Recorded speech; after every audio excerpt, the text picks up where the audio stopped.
जय शिव शंभू जमा सती जमा शक्ति। मनुष्य को ये चार गलतियां कभी नहीं करनी चाहिए। एक तो अपना कमाया हुआ धन कभी किसी को नहीं बताना चाहिए, जितना भी हो उससे कम ही उसको बताना चाहिए। और अपने घर का जलाशय हमेशा ही ठीक रखना चाहिए। अपने घर में बहते हुए पानी को हमेशा ही रोकना चाहिए। बहते हुए पानी को बहने से मनुष्य के घर में बीमारियां आती हैं और उसका धन की हानि होती है। और बहते हुए पानी से उसके घर में नकारात्मक ऊर्जा भी आती है और घर में ज्यादातर लोगों को बीमारियां लग जाती चाहिए कि स्त्रियों को अपने अपने पिता के घर में अधिक श्रृंगार नहीं करना चाहिए। यदि स्त्री अपने पिता के घर में अधिक श्रृंगार करती हैं तो उनको क्या तकलीफ आती है। उन्हें जो ससुराल में काफी कष्ट सहने पड़ते हैं और उन्हें ससुराल में अच्छा दाम्पत्य जीवन और सुखमय जीवन बिताने में कठिनाइयां आती हैं। और उनका जो पति होता है वो अधिक धनवान नहीं होता अगर वह ऐसे करती हैं।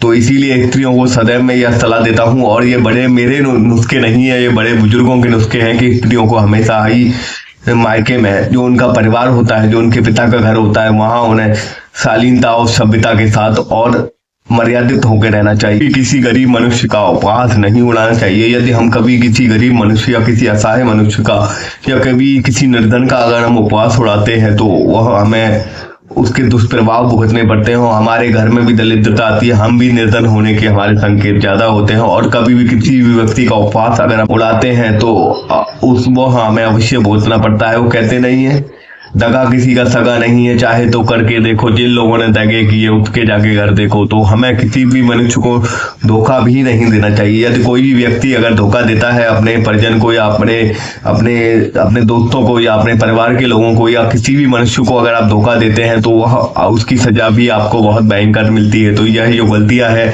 जो मनुष्य को नहीं करनी चाहिए। अगर आपको इन गलतियों को समझ में आया हो तो आप मुझे कमेंट सेक्शन में बताइएगा कि आपको कितना जानकारी अच्छी लगी और कितना आपको समझ में आया कि किस किस गलतियों को आपको नहीं